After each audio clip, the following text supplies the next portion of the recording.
Na terça-feira passada, nós iniciamos uma mensagem e eu prometi que eu iria concluí-la. Então, hoje nós vamos dar continuidade à série da terça-feira passada. Gênesis capítulo 22.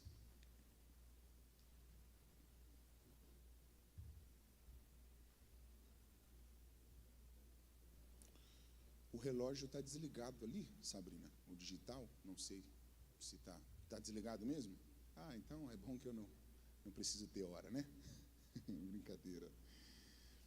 Gênesis capítulo 22, nós vamos ler o versículo 1. O pessoal aí atrás estão me ouvindo bem? Estão conseguindo me ouvir? Sim ou não? Não, ó, falaram que lá não estão, bispo, lá não estão conseguindo me ouvir, as últimas poltronas. E agora? Ah, então o problema não é o som, não, é o pregador. Mas não tem como eu ficar gritando aqui, né? Desde o começo da pregação. Gênesis capítulo 22, nós vamos ler o versículo 1.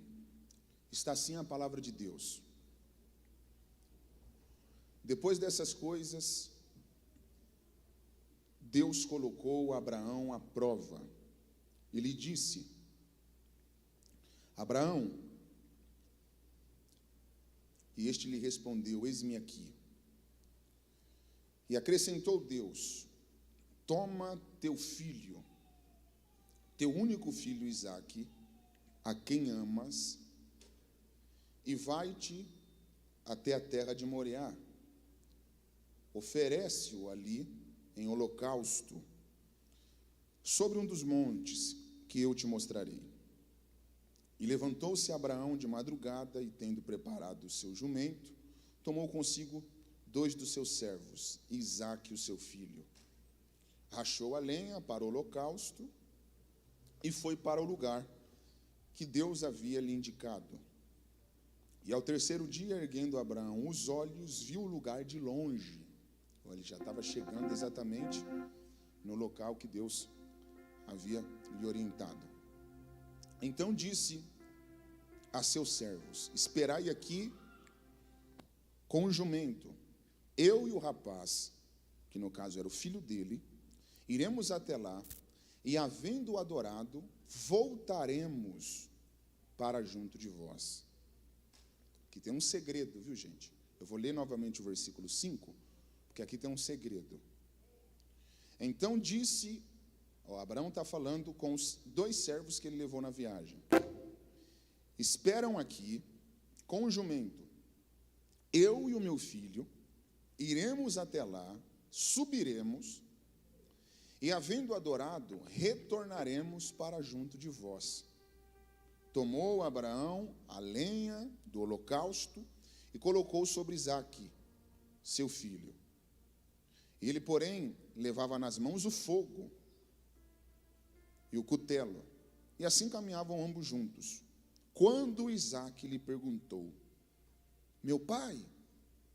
E Abraão respondeu a Isaque: estou aqui, meu filho. Então Isaque perguntou: eis que o fogo e a lenha estão nas suas mãos, nós estamos levando, mas aonde está o cordeiro para o holocausto?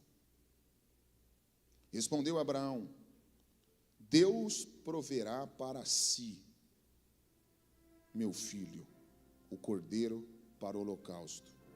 E seguiam ambos juntos. E você diga amém. Na terça-feira passada, no início desta série, Caminhando com Deus pela Fé, nós abordamos aqui alguns aspectos importantíssimos na biografia do pai da fé.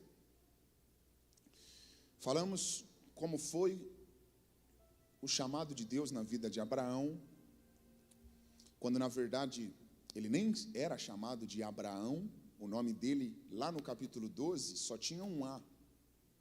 Então, inicialmente o nome de Abraão, que nós conhecemos, era Abrão, com apenas um A. E da sua esposa também não era Sara, era Sarai, tinha um I.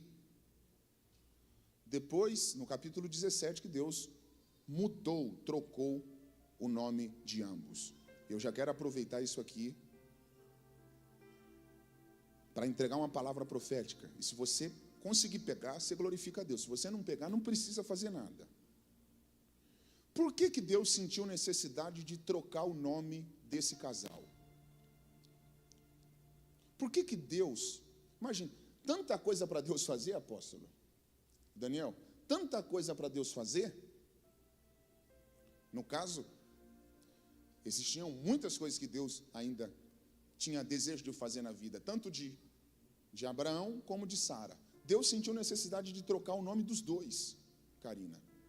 Por que Deus, imagine, gente, Deus, ele sentiu necessidade, Mateus, de trocar o nome desse casal. Pega isso aqui, eu vou jogar para o alto. Deus teve que trocar o nome de ambos, porque o nome dos dois não combinavam com o que Deus tinha preparado para eles. A obreira já pegou ali. Sabe o que significa Abrão, que era o nome que ele tinha recebido do pai dele, Terá? Abrão, com um A só, significa pai exaltado. Pai exaltado. Sarai significa estéril. Eu estou arrepiado, hein, Daniel? Se você pegar e estudar etimologicamente, você vai perceber que esses eram os significados desse casal. Abrão, pai exaltado, e Sarai, estéril. Olha como o nome de ambos não combinavam com o que Deus tinha para eles. Deus não tinha chamado Abraão para ser Abrão. O plano de Deus não era que Abrão fosse exaltado. O plano de Deus para ele, alguém já pegou, era que ele fosse pai de uma grande multidão. Você pegou? Abrão significa pai exaltado. Agora, com um A a mais, significa pai de uma grande nação. Então, Deus colocou um A a mais só para o nome combinar com um plano que a eternidade já tinha estabelecido. Alguém lá na última poltrona eu estou vendo pegando. Então, no nome de Abrão, Deus colocou um A. Deus acrescentou. Só que na Sarai, Deus não tinha que acrescentar. Deus teve que tirar um I. Porque Sarai significa estéril. Quando Deus tirou o I, aí Deus falou, agora combina com o meu plano. Sabe o que significa Sara? Fértil. Aquela que pode gerar. É Deus falando, às vezes para eu cumprir o que eu tenho na sua vida, eu vou precisar até mudar a sua identidade, se ela não combinar com o meu propósito. Você pode aplaudir a Deus por isso? Toda identidade que não combina com o propósito que Deus estabeleceu, Deus irá alterá-la. E pega isso aqui, se você crê em mensagem revelada, eu estou falando que no nome de um Deus acrescentou, no nome de outro Deus removeu. Existem pessoas aqui que em algumas áreas precisam de um acréscimo. E Deus está dizendo, fica tranquilo, que eu sei o que eu tenho que acrescentar. Não, eu preciso que você seja um profeta para quem está do seu lado. Mas fala com autoridade. Deus sabe exatamente o que tem que ser acrescentado na sua vida. Mas fala assim, não se engane. O mesmo Deus que acrescenta é o Deus que às vezes remove. Alguém está pegando ali. Tem áreas da sua vida que Deus vai precisar acrescentar. Mas existem outras áreas da sua vida que para você viver o plano de Deus, Deus vai ter que remover algumas coisas. Eu estou todo arrepiado aqui. Então, enfim, Deus trocou o nome desse casal. No culto passado, na terça-feira passada, nós fomos até a hora que o sobrinho de Abrão havia escolhido o melhor lado, que era Sodoma e Gomorra. E aí eu falei para vocês que sobrou um lado mais árido, uma terra mais seca para Abrão. Mas Deus falou: levanta os teus olhos e vê, porque aonde a tua visão alcançar, eu vou te dar. E vocês se lembram que nós acabamos a pregação assim? Antes de alcançar com as mãos, Deus quer que você alcance com a visão. Então foi um culto muito poderoso, Daniel, que nós paramos o culto aqui. Paramos o culto exatamente nessa parte, que Deus queria que primeiro Abrão alcançasse com a visão, para depois Deus colocar nas mãos dele. E hoje eu quero dar continuação na pregação. Nós paramos no capítulo de número 13, no capítulo de número 14, melhor, no 15, você vai perceber que a maioria das coisas que Deus havia falado para Abrão, como por exemplo, Deus quando o chamou fez algumas promessas: abençoar-te-ei, engrandecerei o teu nome, tu serás uma bênção. Só que a primeira promessa que Deus fez para ele é: far-te-ei uma grande nação. E essa era a maior promessa que Abrão queria que se realizasse, que se cumprisse. Sabe o que estava acontecendo com ele? Talvez alguém que está aqui no culto, ou alguém que está assistindo essa pregação agora pela internet, vai se identificar. Abrão e Sarai, eles tinham muito dinheiro. A casa deles não era uma casa comum. Estou contextualizando para vocês entenderem. Eles tinham tudo do bom e do melhor. Os carros que estavam na garagem deles eram os melhores da época. Eles eram prósperos. Eles eram pessoas bem-sucedidas. Mas qual que era o problema? É que a casa era grande, mas não tinha criança correndo. Tinha vários cômodos, mas eles não tinham filhos. Eles não tinham filhos para trazer a alegria que as coisas não proporcionavam para eles.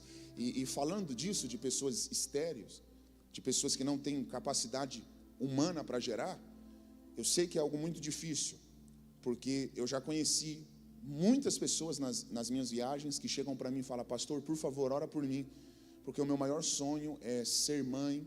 E às vezes alguns homens me procuram para pedir oração, porque o sonho deles é ser pais.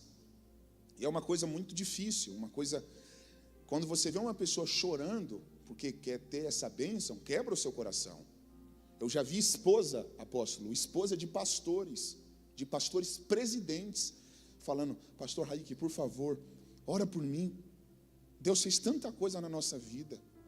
Deus usa a gente para abençoar tantas pessoas. E até hoje, eu não gerei.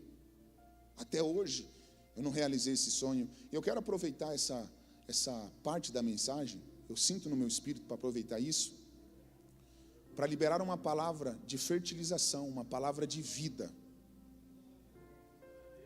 Se existir alguém aqui com dificuldade para gerar, enquanto eu estou pregando, eu estou dizendo que a bênção de Deus vai te dar essa capacidade de você viver esse sonho. Eu estou falando sobre o Deus que é capaz de fazer a estéril ser mãe de filhos. Tem alguém aqui, eu não sei, talvez possa, tem alguém aqui que tem dificuldade, no caso mulher, que tem dificuldade para engravidar e tem esse sonho? Se tipo, pastor, eu tenho dificuldade, ou algum homem, se você se enquadra nessa palavra, pega isso que eu estou te falando. Deus é poderoso para fazer aquilo que nenhum médico pode fazer por você. Já teve cultos, eu me lembro, apóstolo, lembra quando tínhamos a igreja na Serra da Cantareira? Deus me deu uma revelação, Daniel. Eu olhei para uma mulher e falei assim: ó, eu estou vendo a sua barriga crescendo e ouvindo choro de criança. Eu não conhecia a família, doutor André. Depois a mulher, depois do culto, me procurou. Acho que ela é até esposa de empresário, de jogador de futebol. Ela me procurou depois do culto, chorando, e falou: pastor, eu estou fazendo tratamento mais de 5 anos. Nós já gastamos tanto dinheiro e até agora nada resolveu. Eu falei para ela: você acredita na palavra que Deus entregou para você? Ela falou: pastor, veio como flecha para mim. Eu não sei se vocês acreditam, gente.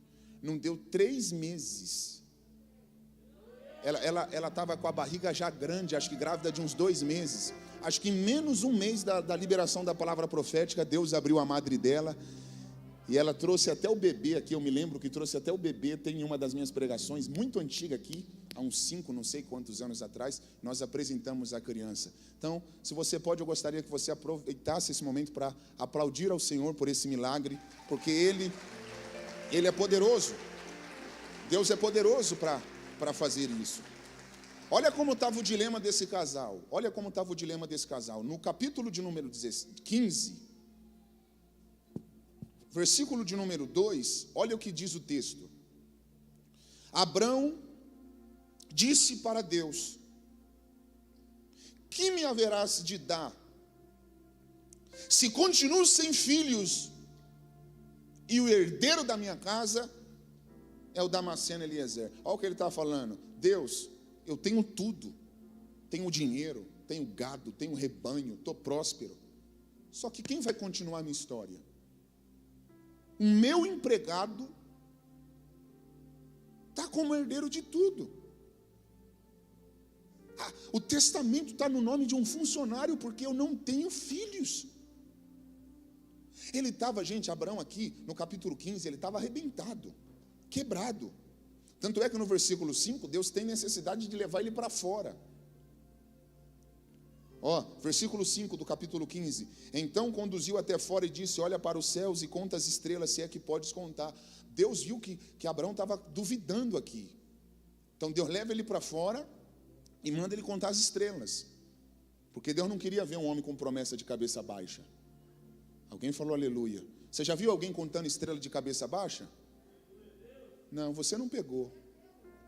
Eu vou falar de novo. Versículo 5. Então conduziu até fora e disse: olha para os céus e conta as estrelas, se é que podes. Deus não falou que ele conseguiria contar. Deus falou: tenta.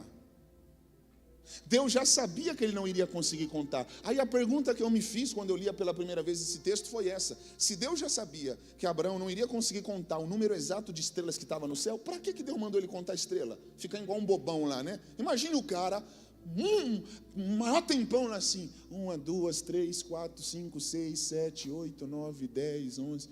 Ai, será que eu contei aquela ali? Deixa eu voltar. 1, 2, 3, 4. Já era para você ter dado glória, mas deixa para lá. Não, deixa, filho. 3, 4, 5, 6, 7, 8, 9, 10, 11, 12. Será que eu já contei aquela ali? Acho que não, vou tentar de novo. 1, 2, 3, 4. Enquanto você não pegar, eu não paro. 5, 6, 7. Ele está tentando contar, está tentando contar, está tentando contar, está tentando contar e nunca consegue colocar no papel o número exato de estrelas que estavam no céu. Aí a questão é essa: se Deus já sabia que ele não iria conseguir contar, para que Deus então mandou ele contar? É porque Deus não queria que um homem que estava cheio de promessas ficasse dentro de sua tenda com a cabeça baixa. Aí Deus, alguém está com a mão levantada, aí Deus se manifesta e diz: você tem promessa, então levanta a cabeça, porque a promessa continua de pé. Você pode bater na mão de quem está do teu lado, bate, mas bate com autoridade, igual eu vou fazer aqui com o Daniel. Fala assim, levanta a cabeça, porque a promessa está de pé. Levanta a cabeça, porque a promessa está de pé. Enquanto você não pega, olha lá em cima, eu estou vendo alguém pulando e pegando. Levanta a cabeça, porque a promessa ainda está de pé. Mas pastor, eu não tenho dinheiro. Deus não depende do dinheiro para cumprir promessa. Pastor, eu não tenho amigos influenciadores. Deus não depende de pessoa com influência para cumprir a promessa. Pastor, a minha família é humilde. Deus não depende de sobrenome pesado para cumprir promessa. Pastor, eu nunca entrei num avião. Deus não depende de nada do que você possui para cumprir promessa. Se eu tivesse no teu lugar, eu teria aproveitado para pegar. Na verdade, Deus só promete aquilo que você não pode fazer sozinho, porque se você pode, Deus não faz sentido ele te prometer. Se você é capaz, não tem sentido de Deus falar que vai fazer. Pastor, eu não estou entendendo. Eu estou lhe dizendo, Deus está te dando uma ordem: levanta a cabeça, porque tudo que eu falei ainda está de pé. Você pode aplaudir ao Senhor aqui nessa noite?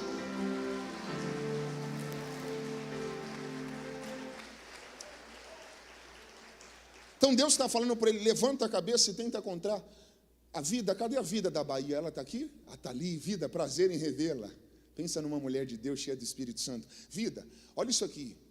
Deus falou, conta se você conseguir. Ele está tentando, André, tentando e não consegue. Pega isso. Deus está falando, por mais que você tente contar o que eu tenho na tua vida, você não vai conseguir. Zé, entre nós dois, é Deus falando, Abraão, o que eu tenho para você é tão grande que não cabe aqui.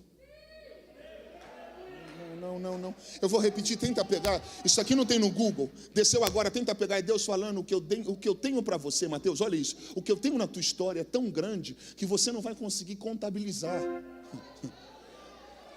O que eu tenho para fazer na sua história é tão extraordinário que não vai caber aqui, ó. Aqui. Por mais que você tenha uma mente produtiva, eu estou vendo gente pegando. Por mais que você tenha uma cabeça boa, o que Deus tem para você vai além. Eu vou repetir, Deus está interessadíssimo em superar as suas expectativas. O que você está esperando em Deus? O que você está achando que Deus vai fazer? Eu estou lhe dizendo que Deus vai fazer além.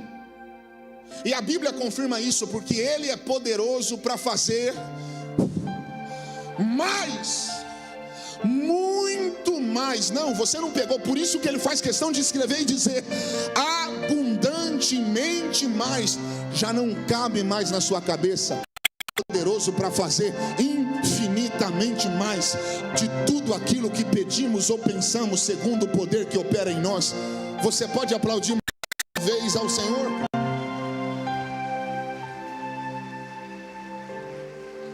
Fala para quem está do seu lado o que Deus tem para você. Não, fala com autoridade, o que Deus tem para você é maior do que você imagina.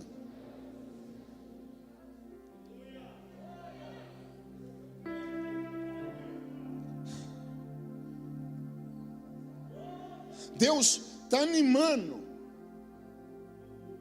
está renovando no capítulo 15 a promessa na vida de Abraão, porque Abraão está aqui todo perdido, apóstolo.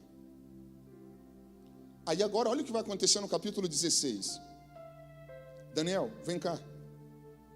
Lê o capítulo 16. Nós vamos começar agora, meu amigo. Tudo aqui foi só introdução. Ó agora. Capítulo 16. Ora, Sarai, mulher de Abrão, não lhe dava filhos, tendo, porém, uma serva egípcia por nome Agar. Disse Sarai a Abrão: eis que o Senhor me tem impedido de dar à luz filhos. Toma, pois, a minha serva, e assim me edificarei com filhos por meio dela. E Abrão anuiu ao conselho de Sarai. Peraí. Olha isso aqui. No capítulo anterior, Deus apareceu para renovar a promessa na vida de Abraão. Porque aqui já tinha passado 10 anos que Deus tinha chamado ele. No capítulo 12, Abraão tinha 75 anos de idade. Aqui ele já está beirando os 85. 10 anos que ele não estava vendo a mulher dele ficar grávida. Chegou um tempo, Daniel, que Sarai falou: eu tenho que fazer alguma coisa. Aí, olha a ideia que ela teve. Ah, já sei. Eu vou ajudar Deus. Sarai, o que você vai fazer? Vou dar uma mãozinha para Deus. Porque eu não quero que as pessoas, principalmente a nossa família, que toda hora manda mensagem no grupo no WhatsApp. Só quem tem grupo de família sabe como que é, né? Aí Sarai está falando, toda hora a família está perguntando, e eu não vou deixar Deus ser envergonhado. Gente, pega isso aqui. Se você não pegar, eu vou pular aí, hein? Eu vou pular aí. Na cabeça da esposa de Abraão, ela está fazendo bem para Deus. Ela não sabe que Deus vai ficar triste com essa atitude dela, sabia?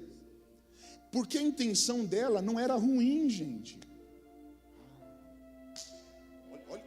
Olha o que acabou de descer aqui. Você acha que a intenção de Sarai era ruim? Não era ruim. Claro que não, porque qual é a esposa que quer ver o marido com outra? Ela está abrindo mão do orgulho dela para ver o marido feliz. Ela está abrindo mão do orgulho dela para ver Deus sendo glorificado. É tipo isso aqui, ó. É tipo isso aqui, é tipo isso aqui. Depois que o meu marido engravidar a nossa serva, nós vamos ter um filho em casa. E aí os vizinhos não vão mais zombar da gente. Todo mundo vai olhar para a nossa casa com um filho e vai falar, realmente Deus cumpriu. Então, o plano dela, na cabeça dela, é positivo. A intenção dela é boa. Você acredita em palavra revelada, Daniel? Sim. Acredita mesmo? Acredito. Eu estou no poder da espontaneidade e da dependência aqui agora. Deus acabou de me dar uma revelação enquanto eu estou falando com você. Sabe qual a revelação que Deus acabou de me dar na palavra? Qual? Nem toda boa intenção é aprovada pelo céu. Eu vou repetir. Nem sempre Deus aprovará boas intenções. Alguém está pegando? Eu vou repetir mais uma vez. Nem sempre Deus aprovará boas intenções. Tem pessoas que ferem princípios com intenção boa. É Saul. Saul quer ir para a guerra para vencer a guerra, para destruir os inimigos e Deus ser glorificado. Só que ele não tem paciência para esperar Samuel, que era o sacerdote, sacrificar. Aí ele fala o quê?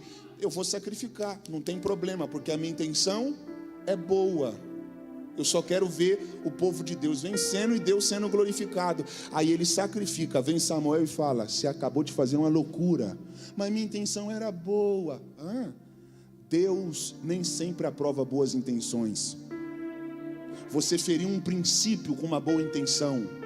E para Deus, a obediência vale muito mais do que o sacrifício. Daniel, olha isso aqui.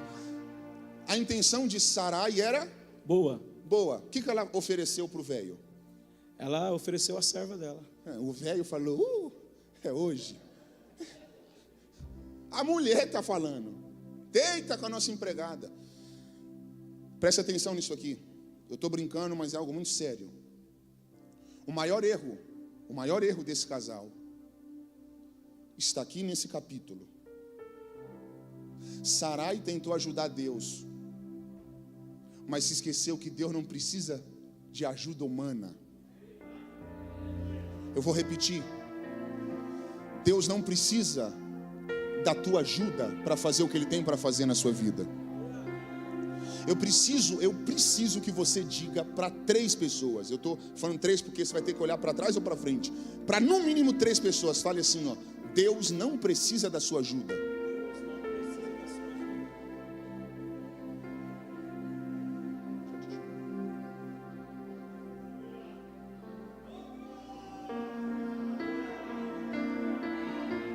Deus não precisa do seu jeitinho. Deus, eu estou todo arrepiado. Deus não precisa do teu esquema para fazer o que Ele tem para fazer na sua vida. Tem gente falando, não tem problema, pastor. No final é para Deus ser glorificado. Por isso que eu estou dando uma ajudinha para Ele. Você acha que Deus precisa da tua ajuda para fazer alguma coisa? Você acha que Deus precisa do teu jeitinho para fazer alguma coisa? Deus não precisa que um pregador manipule o povo para que ele seja glorificado. Deus não precisa que um pastor inventa mentiras para o nome dele ser glorificado. Deus não precisa que um profeta conte testemunhos mentirosos para o nome dele ser glorificado. Deus não precisa que você se envolva em esquema para que o nome dele seja glorificado. Ele é Deus, o poder é dele, o executar também pertence a ele. Ele pode tudo. Então não queira ajudar a Deus com o seu jeito. Olha essa mensagem. Aperta o cinto aí, gente, porque essa aqui vai doer um pouco. Essa vai doer um pouco. Mas eu não vou ficar aqui. Tem gente gerando Ismael e gritando, olha a bênção que Deus me deu. Eu vou repetir só mais uma vez. Tem gente que gera Ismael e grita: olha o que Deus me deu. Não foi Deus que deu Ismael. Foi eles que arrumaram. Pegou? Não atribua aquilo que você gera como se fosse uma dádiva de Deus. Não tente atribuir Ismael a Deus, porque não foi Deus que deu Ismael. Foi eles que arrumaram. Foi eles que geraram. Paulo diz isso no Novo Testamento: Ismael é o filho da precipitação, é o filho do esforço humano. Qual é o problema? É que tem muita gente que gera Ismael e tenta atribuir Ismael a Deus. Eu vou simplificar. Quem estiver boiando no culto não vai pegar, mas eu vou simplificar. Imagina uma pessoa fica apaixonada por um cara casado. Vocês pensam que isso não acontece? Tem gente na igreja que ora para Deus destruir a família para construir uma. Não, gente, olha o que eu estou falando. Imagine uma mulher que se apaixona por um cara casado.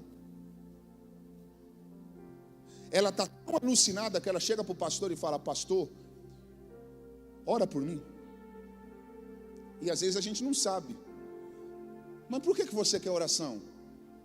Ah, porque Deus já me mostrou o homem da minha vida. E aí ela vai orar, vai orar, vai orar, vai orar, vai orar, vai orar, vai orar, vai orar, vai orar, vai orar, para Deus dar aquele homem para ela. Porque ela leu um versículo, Salmo 37:4. Deleita-te no Senhor, e Ele concederá o desejo do teu. Presta atenção, olha aqui para mim. Deus não se resume em um versículo. O maior erro dessa nova geração que pensa que conhece a Deus porque canta uma musiquinha: eu quero conhecer Jesus. Eu não tenho nada contra a música é linda, mas eu estou falando de uma nova geração que não respeita a liderança, que não respeita pastores, que não respeita a hierarquia espiritual, que não respeita a liderança, que são na verdade os desigrejados. Essa geração dos desigrejados, eles querem resumir Deus em um versículo. É assim: Deus amou o mundo, Deus te ama, Jesus te ama. Presta atenção, gente, o amor de Deus nunca anulou a justiça dele. O fato de Deus me amar não significa que Deus vai aceitar a minha conduta. Não é Deus que vai se adaptar ao meu perfil, é eu que tenho que me adaptar ao perfil do evangelho que foi imposto por Cristo. Então o que eu estou falando é dessa geração que pensa que Deus é um versículo. Está escrito na Bíblia, sim ou não? Deleita-te no Senhor e Ele concederá o desejo do seu coração. Sim ou não? Sim. Mas isso não se encaixa para qualquer ocasião. Vamos supor que a mulher está apaixonada, Mateus, por um homem que é casado.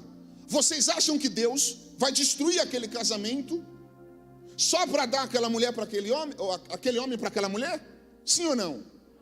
Mas aí tem pessoas que aproveitam momentos difíceis, constrói um relacionamento ali, ainda vem para o culto. Olha o que Deus me abençoou, pastor. Olha o que Deus me deu. Aí enquanto a pessoa está aqui, olha o que Deus me deu, está lá a ex-esposa chorando. Então é dessas coisas que eu estou falando. Pessoas que geram Ismael e tentam atribuir a Deus. Imagine um empresário. O cara começa a roubar pra caramba. Aí ele está aqui no culto e aí vê o pastor pregando: eu profetizo que as portas vão se abrir, Deus vai te prosperar. Aí o cara pega a força e fala: Deus está comigo. Aí o cara rouba, burla um monte de coisa, faz um monte de coisa errada e ganha dinheiro. Aí ele chega na igreja e quer dar testemunho. Olha o que Deus está fazendo na minha vida. Não é Deus, meu amigo.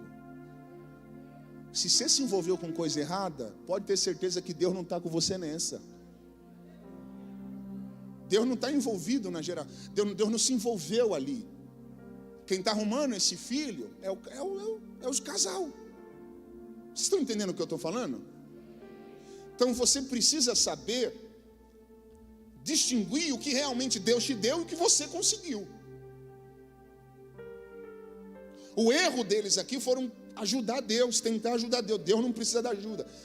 E eu poderia fazer uma pregação só disso, porque as pessoas pensam que isso aqui é brincadeira. Karina, depois que Abraão fez isso aqui, Deus ficou mais de 10 anos sem falar com ele. Tem ideia disso, doutor André? Com 86, Ismael nasceu.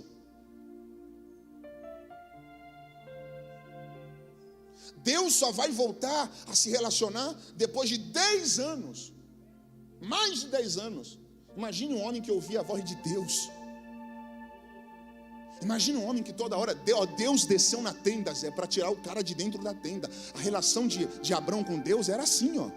Agora, por causa de um erro, ele vai ficar mais de 10 anos sem ver Deus se manifestar para ele. Porque todo erro gera uma consequência. Não se precipite. Não tente ajudar Deus. Deus não precisa da tua ajuda. Desde a antiguidade, com os olhos não se viu, com os ouvidos não se ouviu, um Deus que trabalha em favor daqueles que nele esperam. Isaías 54:4, se não me falha a memória. Você precisa esperar. Quem espera em Deus não se decepciona. Fala para quem está do seu lado isso. Esperar em Deus é o melhor caminho. Você pode aplaudir ao Senhor? Espere em Deus. Confia nele. Espera nele. Pastor, eu estou tendo oportunidade de mudar de vida fazendo coisa errada. Não faz isso. Pastor, eu estou tendo oportunidade de ganhar muito dinheiro fazendo coisa errada. Não faz. Ô apóstolo, eu estou na minha igreja, gente. Então aqui eu posso ser um pastor. Eu não estou aqui pregando em congresso. Vocês acham? Eu prego em congresso de 18 mil pessoas, de 20 mil jovens, de 10 mil jovens. Vocês acham que se eu saísse por aí, levantando voto, eu não estou aqui falando contra voto, mas se eu andasse pelo Brasil e pelo mundo, em toda igreja que eu passasse, levantasse um voto, aqueles votos, vou levar o seu nome para Israel, para Jerusalém, quanto que de dinheiro eu ia ganhar? Eu poderia estar rico hoje.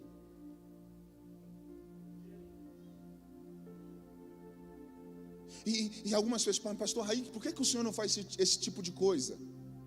Porque eu sei que Deus não se envolve com esquema, gente.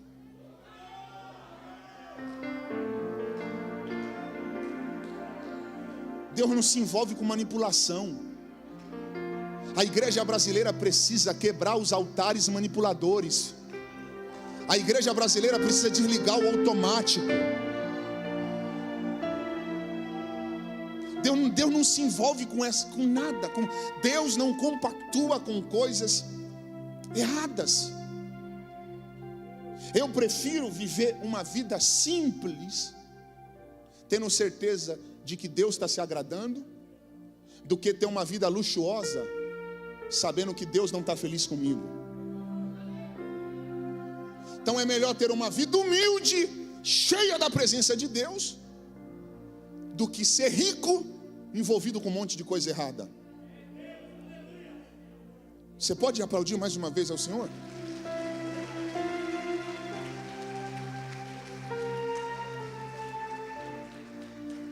Então é isso que nós precisamos entender, que Deus não compactua com coisas erradas. Aprenda uma coisa: Deus dá sabedoria ao homem. Todo pregador que é sábio irá longe. Daniel, escuta o que eu vou te falar. Agora eu não estou falando com você como amigo, eu estou falando como um profeta. Enquanto você for sábio, Deus te levará mais longe do que você imagina. Na sabedoria Deus habita. Todo pregador que é sábio, Deus leva. Todo cantor que é sábio, Deus leva. Todo pastor que é sábio, Deus prospera. Agora o dia que um homem de altar se torna malandro, Deus decreta. Deus não trabalha com esperteza, Deus trabalha com sabedoria. E o problema do esperto é pensar que todo mundo é bobo, até Deus. Você já viu que todo esperto, ele pensa que todo mundo é bobo? Esse é o maior erro dos espertos. Eles pensam que todo mundo é bobo. E Deus não é bobo. Preste atenção, a Bíblia diz que Deus é tardio em irar-se. Não diz que Deus não se ira. Não está escrito que Deus não se ira. Está escrito que Deus é tardio em irar-se. Mas, meu amigo, se a taça da ira de Deus se encher, segura. Então sai das coisas erradas que você entrou. Sai desse negócio que você sabe que Deus não está. Bloqueia esse contato. Para de trair tua esposa. Sai desse rolo. Para de falar com outros homens. Você já tem a tua família. Às vezes, eu sei que parece até duro esse tipo de mensagem. Parece uma mensagem dura. Mas tem culto que eu prego essas pregações, depois do culto, traficante me procura. Mas não é traficante que trafica lá na boca, é o dono da boca. Já teve culto que depois da pregação, o dono da boca me procurou e falou: pastor, Deus falou comigo. Eu não vou mais estar envolvido com essas coisas. Então o que eu estou falando é que às vezes é necessário a gente trazer uma palavra mais de choque, de realidade. Que às vezes você precisa de um choque para acordar. Deus só corrige os filhos que Ele ama. E se Deus está te dando uma orientação para você esperar e não se precipitar, pode ter certeza, é porque Deus quer que você viva a plenitude dEle. Aplauda mais uma vez ao Senhor. Glória a Deus.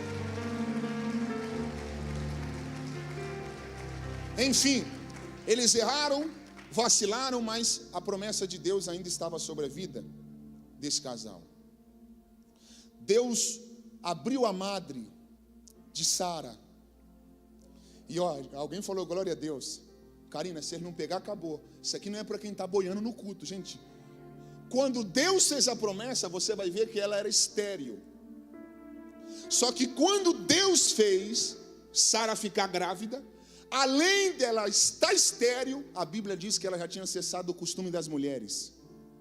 Ou seja, ela já tinha saído do período da menstruação. E vocês sabem que quando encerra esse período na vida da mulher, segundo a medicina, é impossível uma mulher ser mãe, gerar vida, se esse ciclo já foi. Alguém pegou? Eu vou ser mais direto. Quando Deus promete, já estava difícil.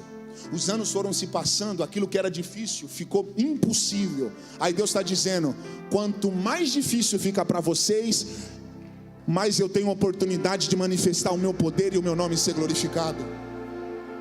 Pastor, quando Deus me chamou, eu já enfrentava dificuldades. Quando Deus me fez promessas, eu já enfrentava dificuldades. Mas parece que agora está bem pior do que estava antes. É Deus falando: eu só estou criando uma oportunidade de manifestar o meu poder na tua vida.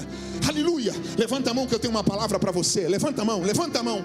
Quanto mais difícil for, quanto mais complicada estiver a sua situação, eu estou lhe dizendo, maior é a oportunidade que Deus tem de se manifestar com um grande milagre.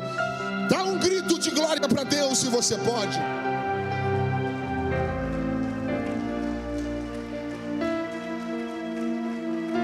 Pastor, a vida que eu tenho é muito difícil, não tem como, é impossível para você.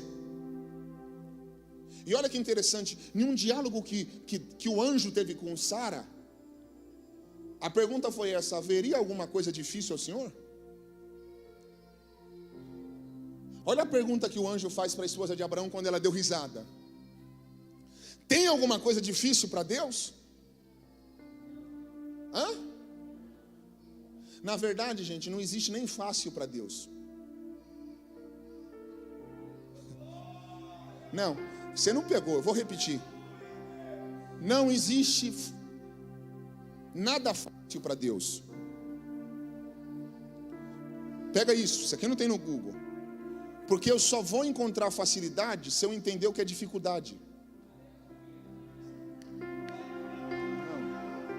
Eu vou ir até você pegar. Para o homem é mais fácil curar uma gripe do que levantar um paralítico. Sim ou não? Porque são graus diferentes. Pegou, né, Daniel?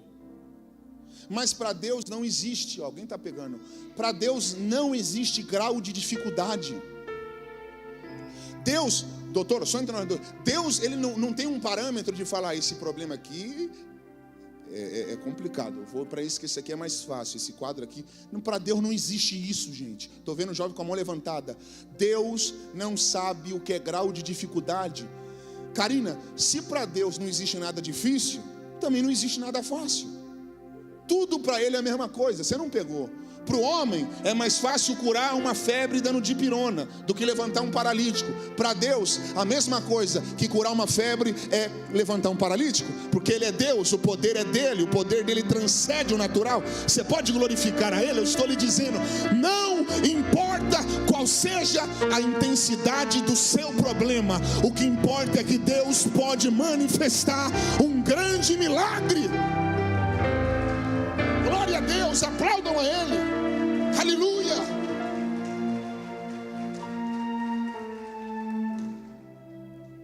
Para nós finalizarmos, capítulo 22, Deus agora vai pedir o filho que Ele deu para Abraão. E Deus pediu especificamente dizendo, eu quero o teu único filho, aquele que você ama.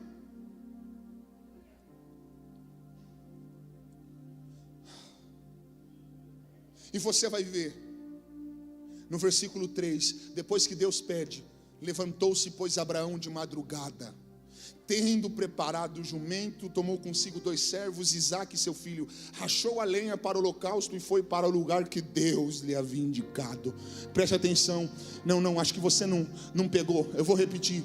Deus em um versículo pede um único filho, no caso era o filho que Deus entendia que Ele amava.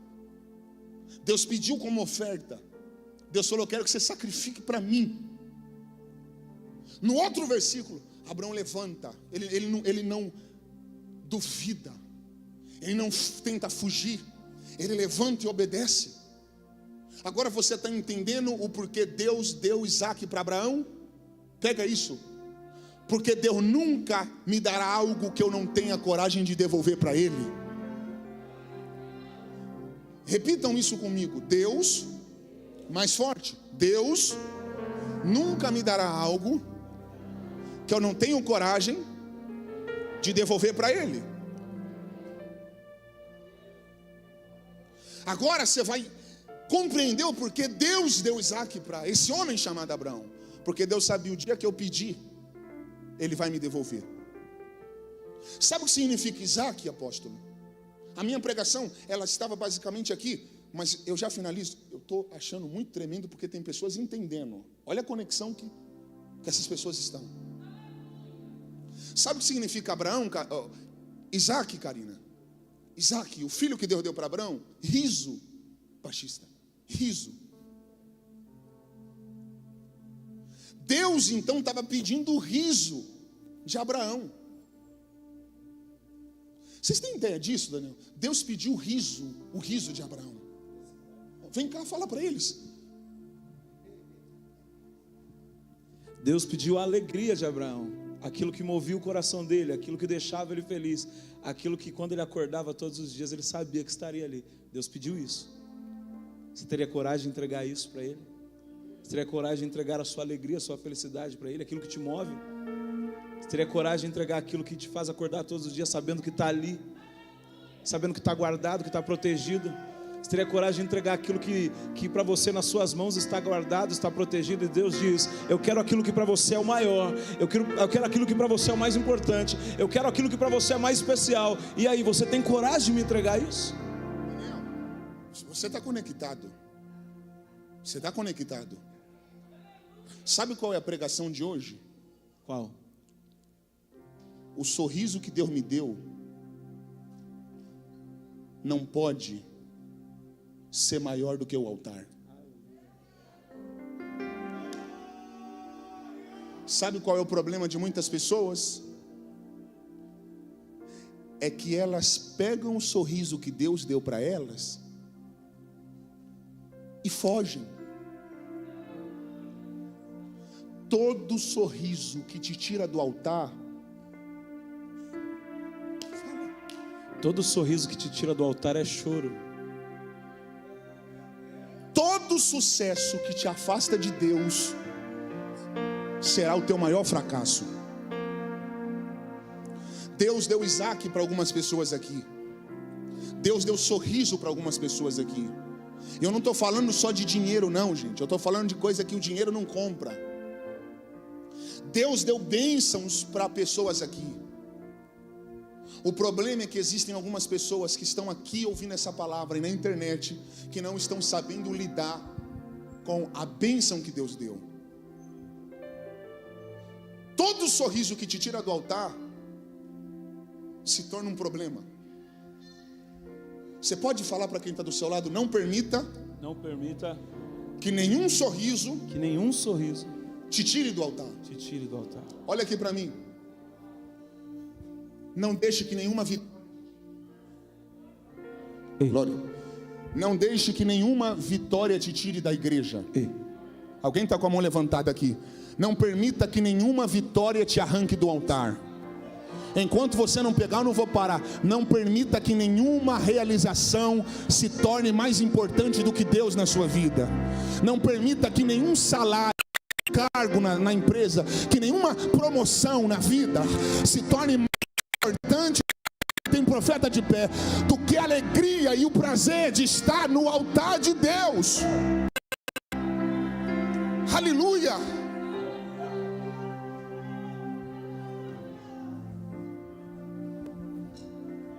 Quando Deus te abençoar, quando Deus te der o sorriso, essa pregação, Deus não me dá sorriso para eu fugir do altar. Deus me dá sorriso para que eu entenda que o altar é maior do que o meu sorriso. Quantas pessoas eu já vi, apóstolo? Quantas pessoas, Daniel, eu já vi que era uma bênção antes de ter. Quantos músicos todos os dias queriam cantar na igreja, tocar na igreja, quando não tinham nada. Quantas pessoas amavam a Deus quando não tinham nada. Quantas pessoas não faltavam um culto quando não tinham nada. Só foi conseguir um carro, um salário, uma oportunidade, uma promoção. Parece que tudo perdeu sentido para a pessoa. Gente, sabe qual é o meu maior medo? O meu maior medo como pastor é que as coisas dessa terra se tornem maior do que o altar. Então todos os dias eu luto para que isso não aconteça. Eu prefiro, hoje eu tenho um carro bacana, mas eu prefiro andar de a pé se um carro for me tirar de Deus. E olha o que eu estou falando no altar de Deus. Tudo que pode me tirar de Deus, eu prefiro que Deus tire de mim. Eu prefiro ser pobre, crente, do que um rico prepotente. Qual é o seu sonho? Qual é o carro que você sonha? Qual é a vida? Qual é o padrão que você almeja? Qual é o apartamento que você quer morar? Qual é a casa que você quer comprar? Qual é o salário que você quer ter? Qual é o time que você quer jogar? Qual é o local que você quer abrir tua empresa, o teu consultório? Qual é? Deus está falando: eu posso te dar tudo e mais. Só que a única coisa que eu não quero é que as coisas se tornem mais importantes que o altar para você. Fique de pé onde você está.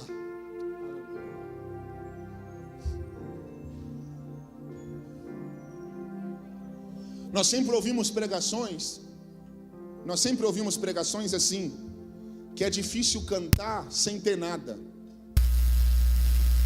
Nós sempre ouvimos pregações que é difícil ser fiel, é difícil ser crente, é difícil ser uma pessoa comprometida, posicionada na prova. Eu cresci na Assembleia de Deus, tanto é que vocês sabem que até hoje eu só prego de terno. Agora que eu estou tentando dar uma atualizada, mas parece que terno é igual a trança de Sansão para mim. Eu vou ter que voltar a pregar de terno aqui, que não está dando certo assim não. Brincadeira. Mas enfim, eu cresci na Assembleia de Deus, e não é uma crítica destrutiva. Eu estou falando do meu meio. Eu já vi muitos hinos, não todos, os das harpas são incríveis, mas eu estou falando de alguns hinos que você percebe que sempre falam disso. É difícil cantar na dor, é difícil ser fiel quando não tem nada. Aí as pessoas foram criando um conceito na igreja que é difícil servir a Deus sem nada. Mas sabe o que eu aprendi, gente? Que a coisa mais fácil é servir a Deus sem ter nada. Tem algumas pessoas, olha o que eu vou falar, tem algumas pessoas que só servem a Deus porque não tem nada. Tem gente que a vida é tão sofrida que para ela só resta Deus. De verdade, eu estou falando daquelas pessoas que não têm oportunidades, que não, enfim, para essas pessoas a vida, Karina, às vezes é tão difícil que para elas só resta uma igreja. Agora, gente, que é dificuldade, Mateus? É a gente conseguir ser crente sem ter falta de nada aqui. Os momentos que você vai encontrar maior dificuldades espirituais para orar, para buscar os dons espirituais, para falar línguas estranhas, para se envolver com o mundo profético, para se envolver com o mundo espiritual, é exatamente na sua área de conforto. Porque, Karina, se eu estou numa zona de conforto, eu digo, para que eu vou para a igreja? Você já pregou para um rico? Você já tentou falar de Deus para um rico? Eles falam, não, para que igreja? Eu tenho tudo o que eu quero. E eu entendo que nessa noite Deus está liberando uma unção muito específica para a gente aqui. Eu não sei se você está entendendo, mas eu creio que Deus está te dando uma estrutura espiritual para que nenhum sorriso te tire do propósito, para que nenhum sorriso te tire do altar. Levanta a sua mão, levanta a sua mão, levanta a sua mão. Aleluia. Eu amo quando Deus dá essas mensagens, eu amo quando Deus dá essas mensagens. A oração é essa hoje. Eu vou habitar na tua casa todos os dias, Deus. Eu vou morar na tua casa todos os dias. Eu posso conseguir as vitórias daqui, eu posso conseguir carro bom aqui, eu posso conseguir dinheiro aqui, mas nada disso será mais importante do que a tua presença para mim. Nada disso será mais importante do que o altar para mim. É Abraão falando, Deus, eu não queria perder o meu sorriso, mas eu não vou fugir do altar, porque o meu sorriso veio dele, e o altar é maior que ele.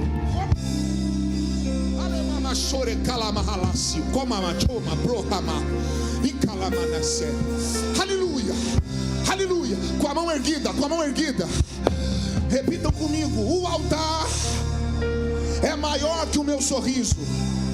Diga assim, a minha oração nessa noite é para que todos os dias eu esteja na casa do Senhor. A minha oração nessa noite é para que nada dessa terra me tire da presença de Deus. A minha oração nesse momento é para que o altar seja maior do que tudo.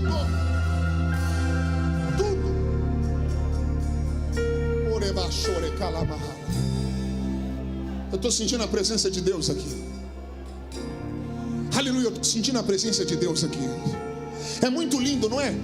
Guitarra, não é muito lindo a gente ver uma pessoa pobre, humilde, simples, glorificando a Deus? Não é bonito, Daniel? Sim ou não? Sim. Sim. Não é bonito quando você vai para o monte e vê pessoas humildes que moram em periferia orando, buscando? Não é lindo? Sim, muito. Mas imagine você ver alguém abrindo a porta de um carro importado, morando em um bairro de rico e gritando: Jesus, eu te amo. sem ti eu não sou nada. Oh.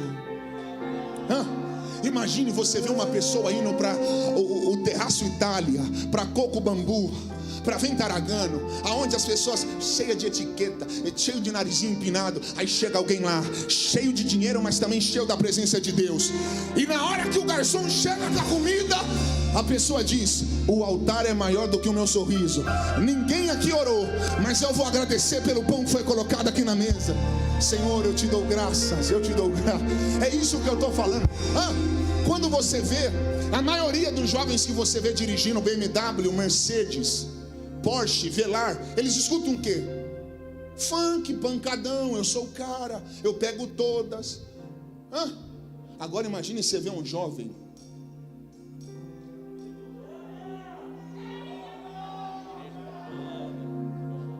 imagine com um carrão, ouvindo louvor. O mundo olha e não entende nada. Cara, ele tem tudo para pegar todas as meninas, ele tem tudo para fazer o que quer, ele tem tudo para viver uma vida louca, mas o cara está cantando para Deus. Imagine dentro de um carro bom, assim, ó: eu quero estar neste lugar, aonde sou achado e encontrado por você. E se o meu sorriso me afastar de ti, as minhas lágrimas me traz de volta a tudo que eu perdi. Que o meu sorriso não seja maior do que aqueles momentos contigo. Eu prefiro estar chorando agora, mas ainda poder te chamar de meu amigo. Eu não quero viver longe da tua presença. E se os bens materiais me afastam de ti, eu posso estar vivendo sem nada, mas eu olho para o céu, pois sei que eu tenho a ti. Eu prefiro estar neste lugar, eu prefiro estar neste lugar, pois daqui eu não quero mais sair. Por mais que o meu sorriso me afastar de ti, as lágrimas vão me fazer lembrar de onde eu vim.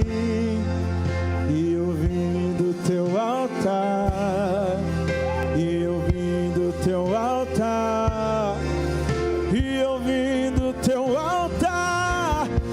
Daqui eu não vou mais sair, daqui eu não vou mais sair, daqui eu não vou mais sair. Eu prefiro não ter nada, mais ter a ti. Vamos aplaudir ao Senhor? Se você não sabe, ele acabou de compor esse louvor aqui agora. Compôs agora, ao vivo. Vamos aplaudir mais uma vez a Deus? Fala para quem está do seu... Apóstolo, eu estou sentindo Deus. Fala para quem está do seu lado assim, ó: não se espante se logo logo eu aparecer com um carro importado aqui na igreja.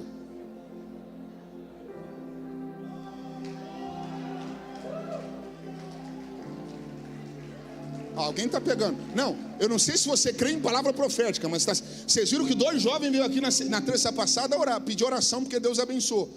Fala, ó, o doutor está pegando. Fala para quem está do seu lado assim, ó: Deus me dará sorrisos, mas nenhum sorriso será maior do que o altar.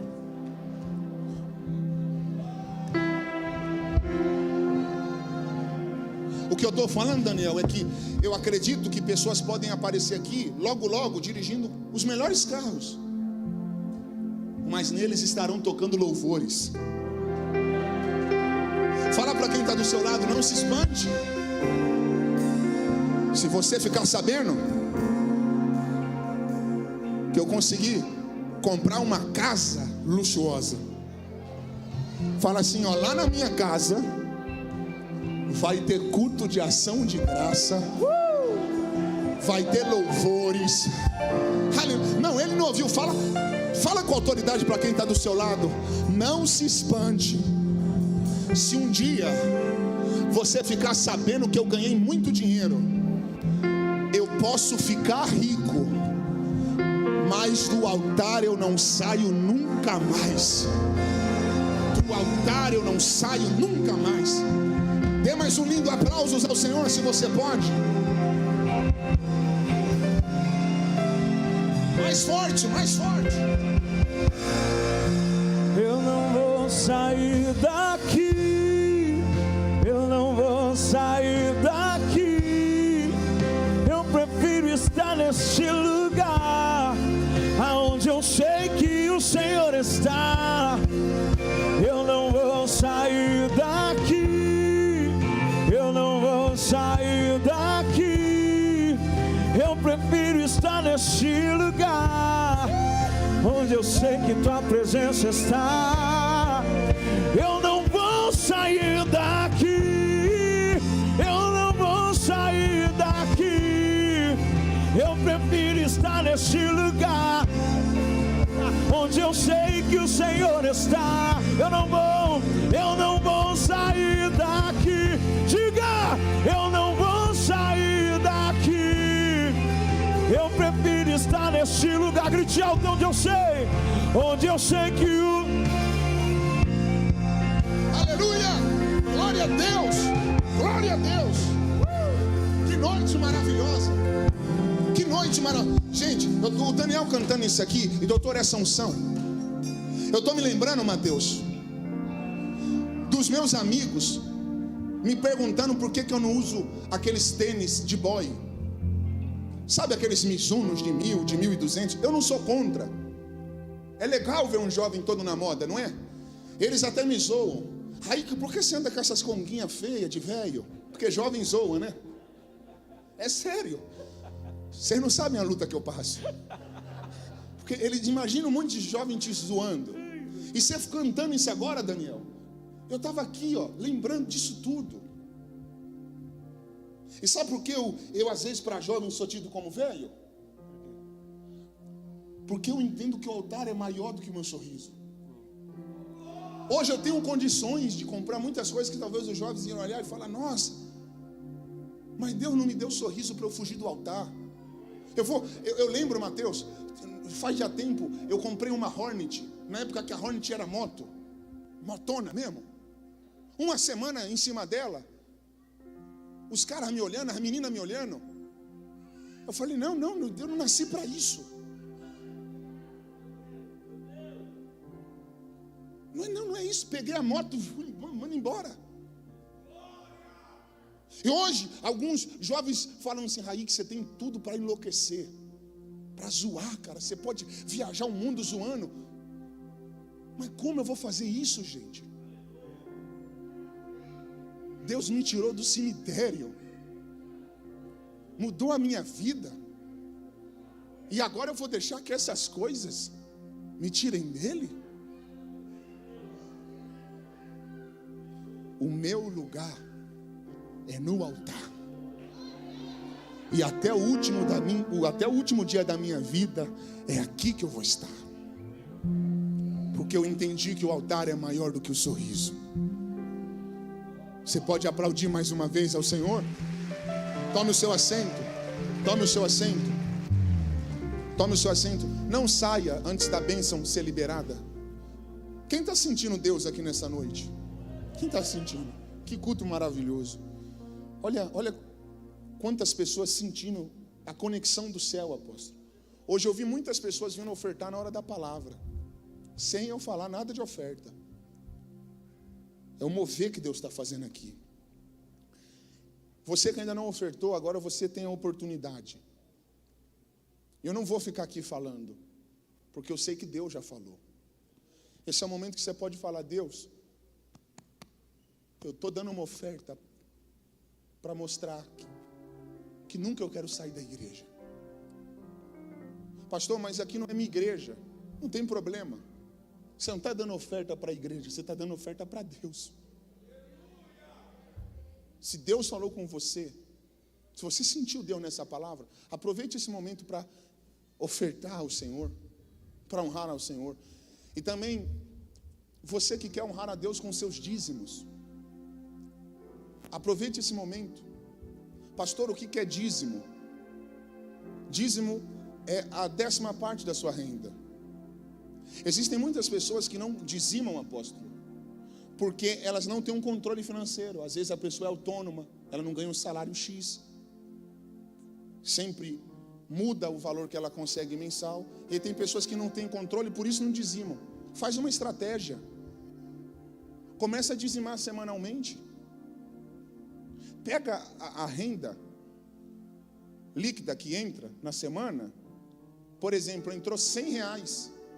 Você vai tirar R$10 e falar: Deus, eu entendo que isso aqui é do Senhor. Isso aqui é do Senhor, eu vou devolver para o teu altar. Se entrou R$1.000 na semana, tira 100. Honre a Deus. Honre a Deus. Talvez você parou de dizimar por causa da situação econômica do mundo. Mas preste atenção. A sua fidelidade não pode estar ligada à condição. Deus nunca falou sobre condições. Deus sempre falou sobre posicionamentos. Por isso que quando você consegue ser fiel no pouco, Deus diz: sobre o muito eu vou te colocar. Preste atenção. Se eu ganhar R$1.000 por mês, qual é o valor que eu tenho que dar para Deus devolver de dízimo? Alguém sabe? Vamos lá, alguém sabe? Vai me sobrar quanto? Aí tem pessoas que não dizimam, apóstolo, porque elas dizem assim: eu não vou dizimar porque está difícil, porque eu tenho compromissos. Aí ela coloca o reino de Deus em segundo lugar. Preste atenção. Se com 900 você não vai resolver o seu problema, não pensa que com 1.000 você vai resolver ele. É melhor você honrar a Deus, que aí você vai ver a bênção que vem. É princípios. E qual é o problema? É que tem pessoas que falam assim: quando melhorar, eu vou ser fiel. Preste atenção, meu amigo. Se é difícil dar 100, se eu ganhar R$100.000 todo mês, quanto que é o valor que eu tenho que dar de dízimo? Devolver, na verdade, porque dízimo não dá, devolve. Qual é o valor? Se eu ganhar 100.000 por mês, Mateus, eu tenho que devolver no altar 10.000. Como uma pessoa que não consegue devolver R$100 vai devolver R$10.000? Então é isso que você tem que entender. Se você não está conseguindo ser fiel agora, não pense que você vai ser fiel quando você tiver mais. Porque fidelidade não diz a respeito de condição, mas de posicionamento. E tem uma outra coisa, muita coisa na tua vida, você não tem que sentir, você tem que decidir.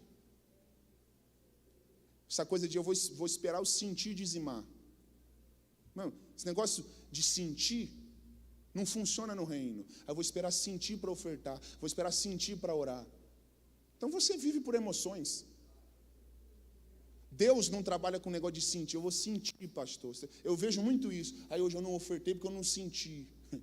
Esse mês eu não dizimei porque eu não senti. Não, nem tudo você tem que sentir. Pega isso aí, pega isso. Pega isso. Se creres, verás a glória de Deus. Eu não tenho que ver a glória para crer.